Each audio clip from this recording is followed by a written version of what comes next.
All right. So, listen, man, you made the news, and not in a good way. You've decided to leave Triumph, parted ways mutually. We saw the press release. Look, you had another year on your deal. You've been there for a year and a half already. This is a factory team. Jalik's doing okay on it. So, like, you can understand there's a lot of fans of the sport being like, WTF, what led you and Triumph to sort of break up here? This had to have been a hard decision. Give it to us from your side of things on Evie, Timmy, yourself, obviously, and what made you guys want to make this think? What made you guys think this was the best option? Oh man, I mean, this is you gave me kind of a loaded question here, but yeah, I mean, obviously, I've been with the Triumph guys for over a year and a half now. A lot of people, I'm guessing, thought that I kind of came in there around like October, November, and then kind of came into the Supercross season. But I've been a part of the, even the development process, from all the way in over a year and a half ago. Honestly, I think it was like a year and 7 or 8 months. It was a super cool opportunity, working with all those guys, and especially the guys from Europe, and doing a lot of awesome stuff. And I rode 8 different bar bins last year. I did a lot last year. Not a lot of racing, obviously. I wanted to do a lot more racing, but yeah, it's over the past few months. It's been pretty hard, but coming to the decision, I felt at peace with the decision. But yeah, I really want to start talking about the things coming in the future. I don't have a lot of plans, but really actually no plans as of right now. But I'm excited to get back on a motorcycle. I had a lot of fun riding today, and yeah, I mean, we can probably dive a little bit deeper in a little bit of your question, but I feel like you asked me about 3 questions in one. So yeah, well, I'm just like, obviously, look, it didn't work out. You raced Detroit, won the LCQ, hit the wall. Oh, dude, I didn't just hit the wall. I moved it. I moved the whole stadium. Yeah, a couple inches that was it. So that was a tough one. That was a tough way to start, but I thought everybody thought you rode okay, and it was a good start, for you. And then obviously, you had to take some time off the bike. And then was it just not meshing with people there, not meshing with the bike? What made you, I guess, decide as a family unit to be like, hey man, this isn't working out. I got to do my own thing, because again, like from the outside, it's a factory team. You're making good money, so like, was it just a bike, personnel? As much as you can tell us, I'm sure there's agreements that you can't, get into specifics, but like, what was it mostly? Well, yeah, I mean, I'd love to go back to Detroit. Trying to still remember things that happened that day. It's a little foggy, but obviously it was a super high stress day, and obviously not the way I wanted my first race to go, but it was definitely an experience. But that was probably one of the worst times I've ever rode in my life. That was like, I went back and watched it after, a few days after the race, and I'm like, man, who is riding my motorcycle? I was not happy with my riding. Obviously the prep was maybe not up to how I wanted it to be. Coming in, getting a little bit of a late start, but at the same time, I mean, I still feel like with the circumstances that I had, I pushed through as hard as I could, and yeah. I took a little bit of time off after Detroit, obviously with the head, the concussion and everything. And, I still just, for whatever reason, getting back on the bike, I still wasn't maybe feeling like myself. And then obviously I had the crash in Dallas, which honestly was one of the weirdest crashes. I mean, it was really odd. I thought I had the jump. I never posted the video, never really talked about that very much, but, just clipped the jump coming out of a rhythm, that I thought I was making, and I was maybe a little bit relaxed and maybe a little bit too confident with where I was going to land, and ended up crashing and separating my shoulder. So, after that, it for me, it's obviously it's a hard situation to talk about. I, just like on the mental side of everything, it's been tough. I mean, obviously there's a lot of talk on the internet, and there's a lot of talk about burning the bridges and all of that. Stay off the internet. I suggest that. That's for sure. Yeah. I mean, honestly, I haven't haven't read anything on Instagram, hardly at all. I mean, I finally commented back to one guy today just because I was kind of bored, but on my post today. But yeah, I just wasn't comfortable. I wouldn't even say that it was anything that to do with the bike, the personnel. Just wasn't really just wasn't feeling like myself. Like mentally and physically, or both? Honestly, right now, physically, I feel like I'm the strongest I've been. I've done a lot of cycling, a little bit of gym, but honestly, just living life. I actually even started running. I had some bone deformities in my feet when I was little, and I had surgery, so my feet flex maybe a little bit different than the normal person. So running's always been super hard. Mm-hmm.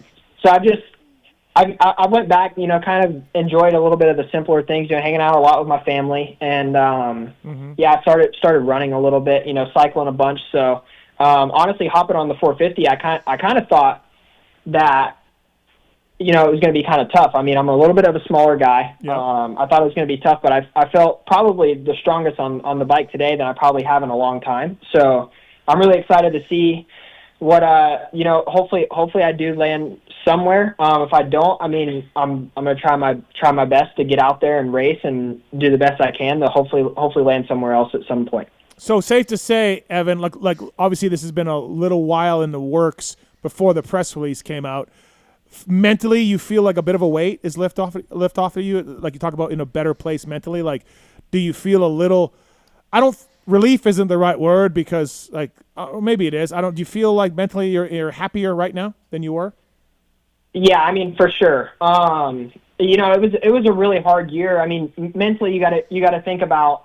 Obviously, none of the races that I did last year went very well. Yeah. I was basically in the dark for a whole year. I couldn't talk about what I was doing, and then even for a long period of time, I couldn't even talk about where I was even living. So right. There was a lot of that is really hard on somebody that I feel like I've always strived off of a little bit of like the energy coming off of the social media. Mm-hmm. And I think a lot of it was tough, like just not being able to say anything, or post that I'm working out, or post that I'm doing all these things, which I'll just go into this very briefly, but I never really post anything of me, cycling or doing the gym and, doing the work that you do behind the scenes. I mean, and, you call them the Insta bangers or whatever you want to call them. But, yeah, I mean, the people want to, I mean, obviously some people want to see, you working hard, but, at the same time, I think a lot of the people on the social media and the Instagram want to see the whips. They want to see you railing some churns and stuff like that. So I tried to, maybe I need to go back and I need to start posting some more of me cycling and, doing the gym work and doing all the stuff off the bike. Listen, that's the age we live in now. That's the age. Like when I was saying, corners for dough, jumps for show, like I know you're doing the work. I was just giving you shit. But it is a little bit of that world where what you see on Instagram is what you think of someone. And you're like, wait, that doesn't necessarily mean anything. And I'm not saying in Evan's case, just in general, like, right. Like these hot chicks, and you're just like, wait, like, it's Instagram's a joke. Like it's just a fake reality. There's right? dogs with 1 million followers. So, right. I mean, where are we at? I mean, I feel like I lost a lot of the I wouldn't say the confidence, but like a little bit of the confidence. I feel like I lost it there last year, just not being able to post, not being able to do the Insta bangers. Like I find a lot of joy in you're riding, you're doing your motos, you're doing your 335s or whatever you're doing that day, which that was a cool story that I could go back into about last year too. But after you're done doing your motos, you go rail a couple turns and throw some whips, and then on the way home, you're sitting there, you're editing your videos, and you're doing all of that. I feel like to promote yourself, and promote your brands and all of that. And I feel like that's a huge part of the sport, and where I feel like it's kind of gone here recently. I feel like a lot of this social media stuff, obviously with Deegan and some of those guys having huge following platforms, and I'm really into that, but also being into the working side of everything also. Yeah, people kind of a couple things I'll state, like you need it in your development. You had some injuries that knocked you off the bike for a long time, and then kind of Triumph was like, hey, don't race. We don't have a bike for you yet. And So you were kind of doing like a gas thing, and then you were doing some Yamaha stuff. And like you said, none of those races went well. Time off the bike and all of that. So that's a tough hurdle. You had some injuries as well. So it ain't easy to just ramp up and do it. But again, like that's, you guys signed the contract and you went down that road, and that's the things that you agreed to do. But it is tough for a developing young rider to not really race much. Yeah, but at this point, don't you think, Evan, that you've been through all the hell? Like, this was your reward this year. I mean, I thought, I've followed you, obviously. I've been friends with your dad and your mom forever, and you have had a very, very difficult 3 years, with your injuries and jumping from bike to bike and not being able to, say what you're doing. I was so excited, for you to debut the bike, and I thought you rode well. I mean, the first race of your Supercross career at Detroit, you had a little bad luck. You whole shot the last chance, rode very well. The bike looked good. Unfortunate main event, man. You did that wall. Whew, that you kissed that wall and probably riled the brain a little bit. But I'm just bummed that you had finally got to, I think, a good place. It seemed like where you could do the stuff you wanted to do. You could share with where you're doing. You finally had a home where you hadn't had one really for the last 3 years, and that's a bummer situation. It's just a bummer situation. Yeah. I just think it's just a disappointment, and for you, I'm sure it's got to be that you did finally find a home, and now you're kind of back in limbo again, and that's got to be difficult. Yeah, something I feel like I've maybe been in the dark about. Maybe I haven't talked about very much. Like, I feel like there was just moments where I was like, all right, I'd rather just not talk about it. Let's just turn the page. Let's just keep going. But a lot of people I've heard stuff. My mom's talked about it. My dad's talked about it. The comments and everything on the social media, and talking about how I've like burnt bridges and all of this stuff. Well, honestly, the Husky thing, the bridge wasn't burnt. That bridge was not burnt. And then people were talking about how I went to like 3 different teams or something crazy, and I'm like, well, and I burned another bridge at Yamaha, which is also not true. Danny Lewis from the NSA team was the first person to text me and said, hey, if you need anything, I'm here to help. And Danny also lended me a bike for Salt Lake City last year. And so a lot of those rumors and everything that was going around, the Husky thing and all that, like, none of those bridges were burnt. I can speak to that. I think that's a big thing, for me too. Like, seeing all the comments and everything, it's almost more just motivation, because at this point, all of it obviously doesn't really matter. All the comments and everything, but. Not really. They'll be onto something in another week. But I can vouch for that. I talked to Nathan Ramsey, who was running the Rockstar amateur team when you guys left, and Nathan's like, "Yeah, man, just it's fine. There was things that we didn't do that we said we were going to do, and things that they didn't want to do, and we just agreed that like we can't quite provide the support we need, and so it's fine. Like Roger DeCoster knew it was fine. Everybody was fine with it. They got it. Nobody was pissed at each other. It was okay. So it wasn't." I don't know if one day you'll find yourself at a Husqvarna ride, but I think you could. Nothing based on what happened in the amateur days, from what I know. Yeah, no, so. I mean, if I end up somewhere there, or honestly wherever. I mean, I don't have any bad blood with any of those guys. So, Nathan's doing an awesome job with what he's doing with the team now. RJ's obviously doing really good. Cochran, he's done awesome in my opinion. Probably not maybe the results he wants exactly maybe in the main events, but he's shown some awesome speed, I think. And then obviously Gillum was doing awesome before he ended up getting injured. So I mean, honestly, I'm just excited where this is going to go. Whether I end up somewhere else or what really happens is kind of up in the air. Renthal.com bringing you Evan Ferry on the show, talking about his Triumph deal, what went sideways, what next, and all of that. Renthal.com for more information on that. So, Evan, I talked to your dad a little bit a week ago or so, and, were you prepared to show up and privateer it at the Nationals on the East Coast? Like, if it comes to that, do you think you guys will do that? If it comes to it, yeah, for sure, obviously. Right.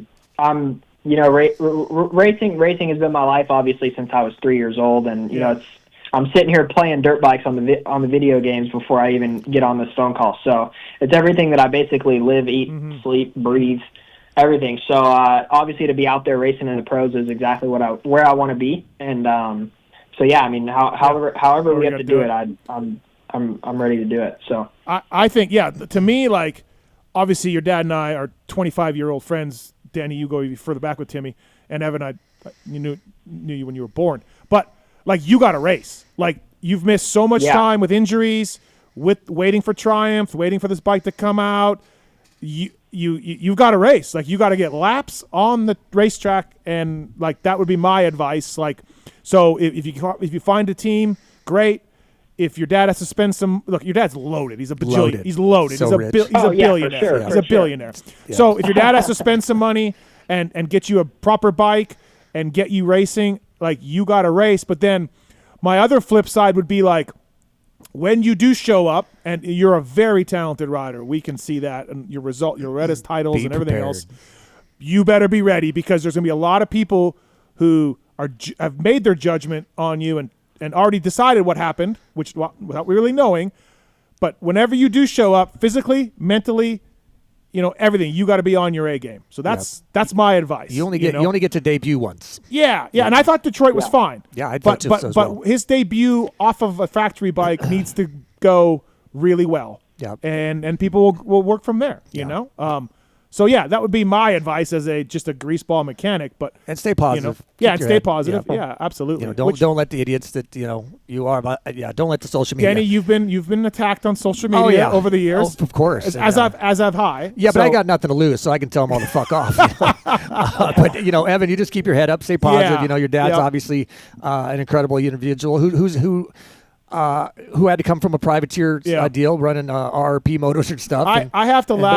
Three different times. We've went over this quite a bit of times. My dad's brought it up. Yeah. No, for absolutely. Sure. He was really one of the first guys to go factory, lose factory, back to factory. Yeah. Like, it didn't happen in your day, Danny. Once you got off the factory ride. Yeah, there was only 15 rides. Right. So once you were gone, you usually were gone. But I got to laugh, though. I got some DMs about, I heard Red Dog was the problem. And I'm just like, hold on.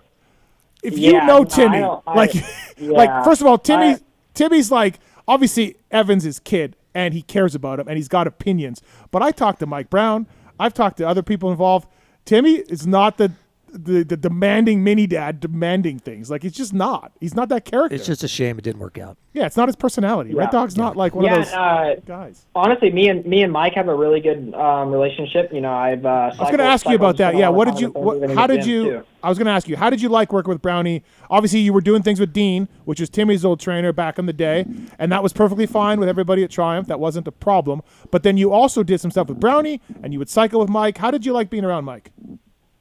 Yeah, honestly, being around Mike's awesome.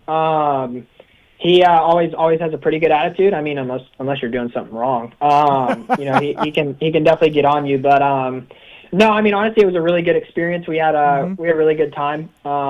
We did a lot of gym work, a lot of cycling, a lot of riding, everything all the way up, before the race. And I enjoyed our time. I talked to him today over the phone, and we're gonna stay together. We're gonna cycle every once in a while, and every chance I can get any kind of information out of him, or not information, but any kind of knowledge out of him, and stuff that can make me better. I mean, I'm gonna ask it, and I'm gonna have those conversations with him. I mean, even our dinner conversations are awesome.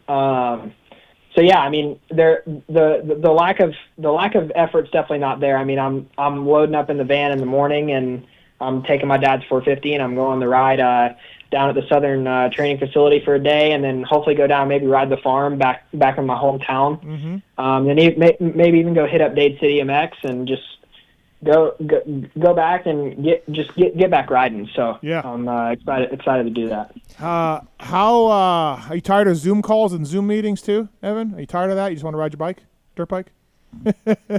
is that part of it? Hey, what did you? So going back to Detroit, Evan, if you can remember back then, what did you think about? Obviously, you did the futures, but this is different. What did you think about 250 Pro class and the pace and the track, and like, was anything like super cool to you, or anything catch you off guard? I just mean in general for your first pro race. I mean, yes. I mean, obviously it's nuts. The crowd's nuts. Yeah. The pace is super fast. Like, trying to remember everything from that race is a little bit foggy, but okay, yeah. you like when I went down, or I went down in the heat race. My back. I'm pretty sure me and Boat Slug came together. Sorry, Preston. However you say your last name. We came together. My back brake pedal fell off, and I ended up crashing. Mm-hmm. So, like, hearing the crowd go nuts and everything when that stuff happens, I mean, it's definitely a different experience. I would say the Futures thing kind of made everything feel really normal. Okay. Yep. I would say the pressure was probably one of the most nervous times I've ever had in my life. Yeah. Just, I mean, obviously too, it just not going, super well, and me just not, like, honestly, I go back and, like, still it's like, it's frustrating obviously, but look, like, watching me ride, I'm like, man, like, I feel like I could do, now I feel like I could ride better with my eyes closed. Like, it's like I was not pumped with how I did there, but yeah, I mean, the start and everything, and then pulling the whole shot in the LCQ, that was obviously awesome. And then, I mean, obviously it was an LCQ win, but winning anything there was cool. So, I'm excited. Hopefully get back out there again at some point, and get a little bit of redemption. Is it possible you race any Supercross this year, or no? Just can't find a team, can't find a deal. Like, just not. That's probably not going to happen, right? I mean, if somebody was offering, I would be on the track tomorrow if I could. Okay. I mean, I'm really game for whatever. I mean, yeah. So you're physically and mentally ready to race a Supercross if it happened, if it came to it. I would say physically and mentally for sure. Right. Yeah. I mean, I've been doing everything I can to be as ready as possible. Sure. And then I just feel like I'm mentally definitely in a pretty good spot now. So. I'm excited. I'm excited to see what comes about this. Sure.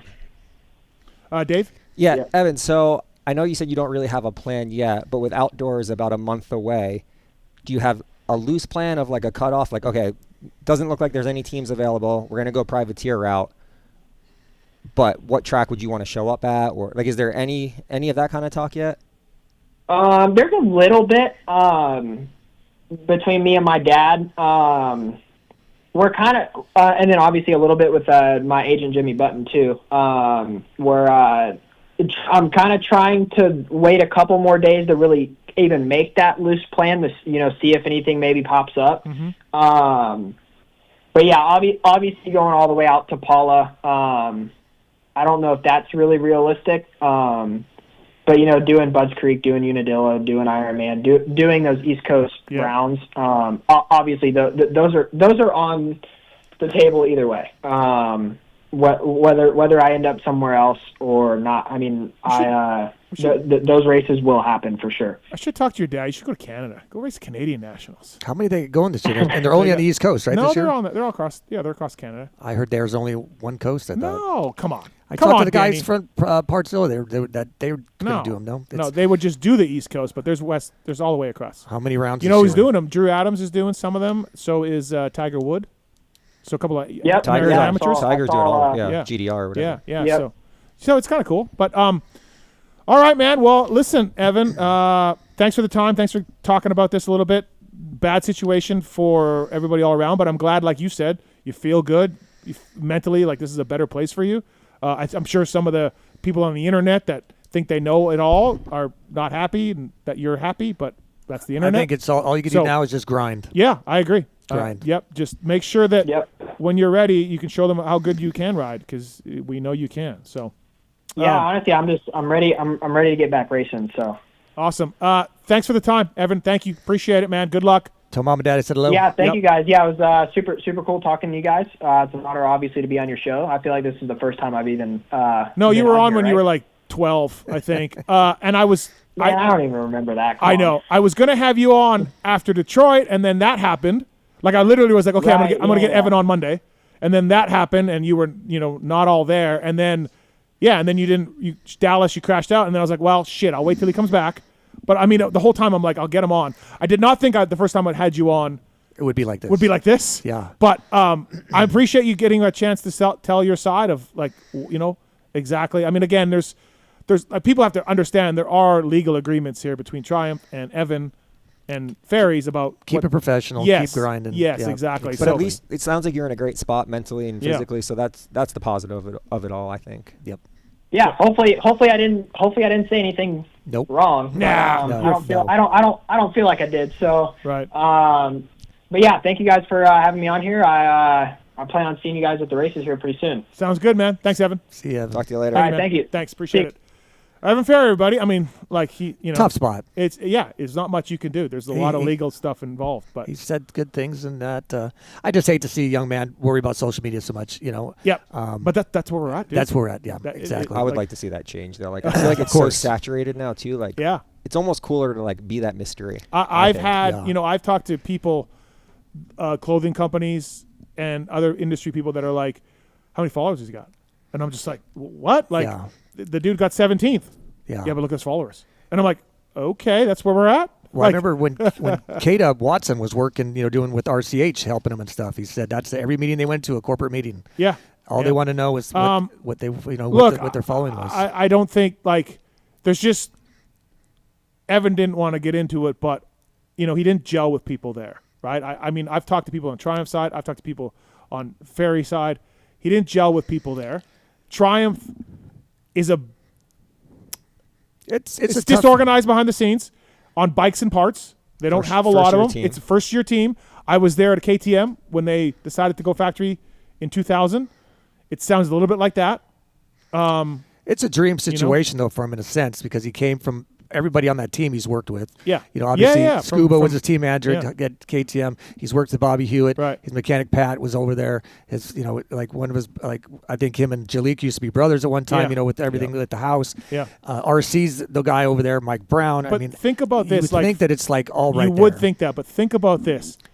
The dude and his family walked away from a 6-figure deal a year and a half into it out of 3 years because they were so unhappy. Like, Triumph didn't fire them. It wasn't working on the Ferry side. It wasn't working on the Triumph side. They both said, we got to go. It wasn't, you're fired. And so you're walking away from a 6-figure deal because you want to be happy and you want to, so like, how bad was it?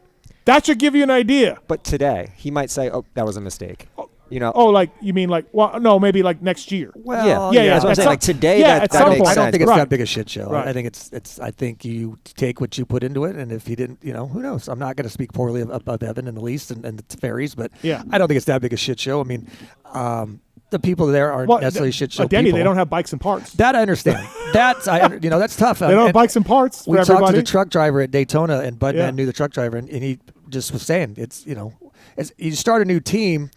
Say with Honda or Yeah. Yamaha. Yeah, anyone. That's, you're starting a new team. That's yeah. enough work.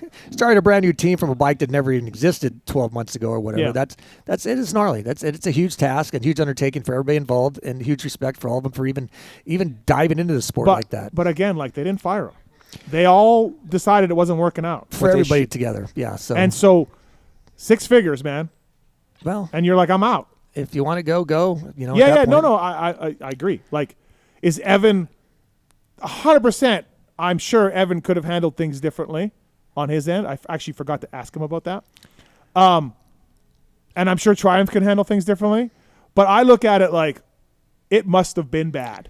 I look at it two different ways. It's You either you either make it work because it is a once in a lifetime opportunity, and Yeah. you fucking suck it up and you make shit work and you grind and keep your head down until it works, or you choose to just kind of go the other direction and then you Yeah. kick yourself in the ass because these we'll- opportunities don't we'll- come around a lot. The well, sports, we'll see. That's what I said. The story about, still be written. That's what I said when he shows up. Yeah, He better be ready. He better be ready because there's going to be a lot of people being like, I can't believe this kid did this. Yeah, Let's see how it goes. the sport's fickle, and Yeah. very good riders with very good results. And obviously, Evan doesn't have a lot. He has one Supercross under his belt. Yeah. He didn't have a lot of amateur stuff because of his injuries coming in, and the seesawness with Triumph and Yeah. not being able to ride bikes. Yep.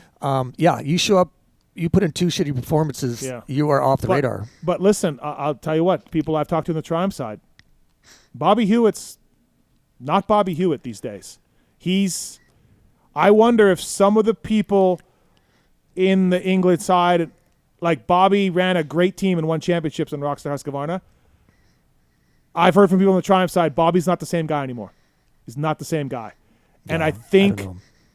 there's been issues with Bobby, with trainers, mechanics, people like that. And I wonder if Bob is, I don't know, just not on his A game anymore to run that team. We'll see. How We'll much see. interaction is there from the GP team and to the U.S.? Is there any at all? Not really. No, they're running different parts. From what I understand, they're doing running well. different ECUs, different motors. And They're doing a great job. They got some they're podiums. crushing over there. Yeah, they're doing a great top job. 5 in the and MX2. and I think Jalik is doing, when you consider Jalik's on a brand new bike, he's doing about the same as he did on an established KTM. Yeah. Which is a good thing in my eyes. Like, just staying the same on a new bike is a good thing. I think he looks a little better. You do? I think Okay, he looks yeah, more comfortable. sure. Results I mean, might be similar, but I think that's experience. I too, think but on a new team, on a new bike, Jalik is doing fine. There is nothing Yeah. to, like, even Benny's making that beta work too. Good job for I think Benny. what Triumph should have That's done. the fastest super mini I've ever seen. Yeah, Triumph should have given Evan a motorcycle to let him video some Instagram stuff on Daytona Bike Week. Well, that's what I mean. He was saying all the things he Yeah. didn't like, he couldn't do. He's finally at that point where he can do all these things, Yeah. and then you walk away. So Yeah, that's just crazy. it is, and I think it goes back to how bad it was. Disappointment. I Disappointment. know. Bummer. Yeah, Yeah. it's We all fight for these situations. As a Yeah. rider, we know, you know. Yeah. And then I think Evan probably could have handled things better on some things that I've heard from some people, but also it doesn't sound like Triumph. Like, yeah, sounds like there's some problems behind the scenes. So, but look, when's Brown going to race? Is Brown going to try and qualify for a national this year? I don't think so. He had mentioned it at. He's not even riding a Triumph. Oh yeah. No, there's no bikes. So Yeah. So they have basically just yeah. Well, because he needs a The he needs a media. 450. Listen, we did the media launch. right. What, 2 months ago? No one has a bike. Like, there's parts. Like anything, bringing up a new bike. It's There's gnarly. I can't Right. even fathom. What was the ETA for them hitting dealers? Well, there's some in dealers now. I know because I've Okay. got some tweets about it, Okay. but I don't think very many. So, Mark's it? tweet too. What's Ducati's plan? They're not coming here till 26, right? 26. Yeah, next year GPs and then America 26. So. 450. 'Cause All we were right, talking let's get to about our next Kenny, guest. you know. He's on hold. We Oh can't no, yeah. let this man. We already know. RJ already told us.